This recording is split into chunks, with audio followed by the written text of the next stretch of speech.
Now, as we came up the Via Dolorosa through St. Stephen's Gate, we had pointed out to the left the Sheep Gate. In John chapter 5, we're told it was during a feast, probably the Feast of Tabernacles, that Jesus came through the Sheep Gate here to the pools of Bethesda.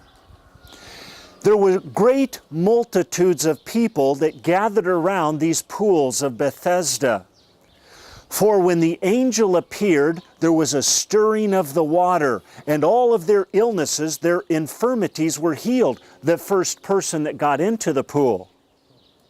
I found that interesting that God chose to use an angel to come down and stir the water as a sign, if you will, to indicate that now was the time to become healed.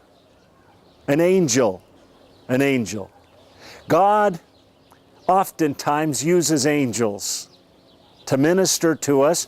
In fact, we're told in Hebrews chapter 1, verse 14, that they're all ministering spirits, sent forth to minister to those who are heirs of salvation. David tells us in the Psalm that he has put his angels around us. He's given his angels charge over us. I'll never forget one afternoon, Sally was working at a church. She was there at the front desk. And the door, every time it opened, made a squeaky type of noise, so she could tell when somebody was coming in or out of the church. And there she was, sitting at the front counter of the church, typing away, doing her churchly duties as a secretary. And out of the blue, spontaneously, a fella was standing right in front of her, a true story. And she looked up, and here is this elderly fella dressed semi-shabbily. And she looked up, and he began to pray over her. He began to pray for her. She began to shake and cry and weep. As she bent her head down and lifted her hands up. And as she heard him stop praying, she looked up and he was gone.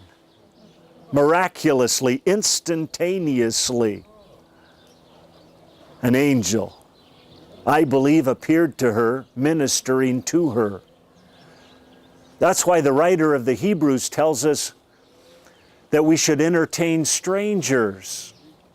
For in doing so, some have unwittingly entertained angels.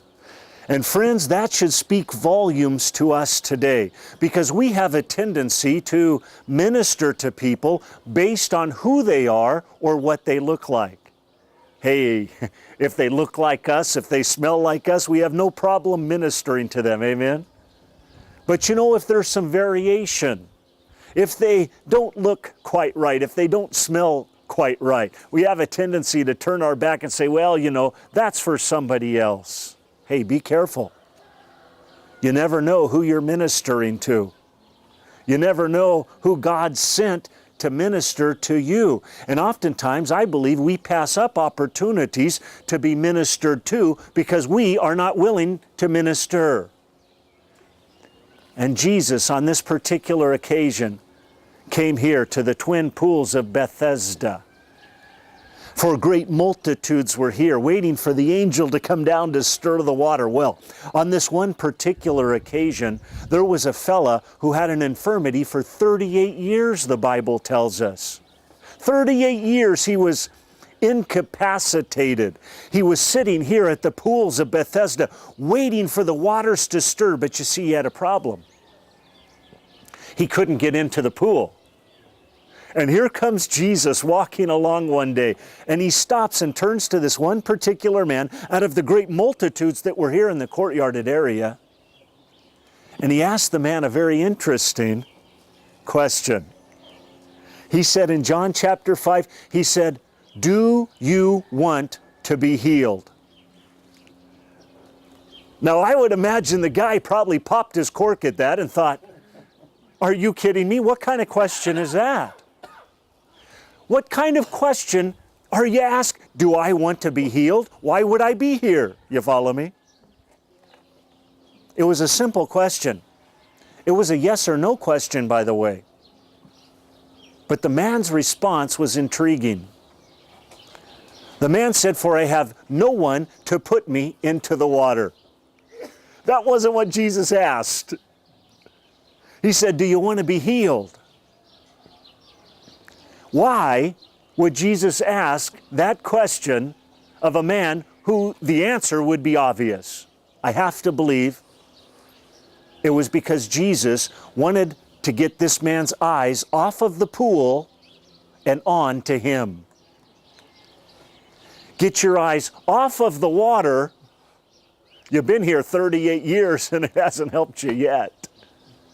And get your eyes on me, the great physician, the great healer.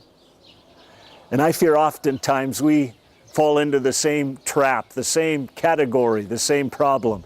Because Jesus Christ asks each and every one of us, "Do you want to be healed?" And we come up with all these excuses and all these different things. And all we have to do is say, "Yes, I want to be healed." Physically, of course. Spiritually, absolutely. Are you saying I can be healed physically? Yes. But that, again, is up to the Lord. Does God heal today? You betcha. Absolutely. I'll never forget one evening we were at a particular church service. There was a fella that we know and love from the area of Kansas. And he had given a word regarding someone in the congregation who had carpal tunnel, who was having severe problems with their hands. Couldn't type anymore. Had a difficulty tying things and dealing with things. It was Sally. She had felt the warmth and the power of the Spirit of God flowing through her. And she said immediately her hands were healed. And you know, from that moment till this very day, she's never had a problem with her hands, with carpal tunnel. God does heal. Does God always heal? No, He doesn't. Sometimes God does and sometimes He doesn't. I hate that. I just assume God heal us every time, amen? But sometimes God has purposes and plans for the infirmities that we have. And that's when, listen friends, that's when we need to just fix our eyes on Jesus. And that's what He wanted this man to do. Turn away from the pool and turn to me now. The man had a choice. At this point, Jesus turns to him and says, "Take up your bed and rise." Now, that was an impossible command, by the way. Impossible. Take up your bed and rise. And he had a choice to make. He could have chose to obey God or disobey God.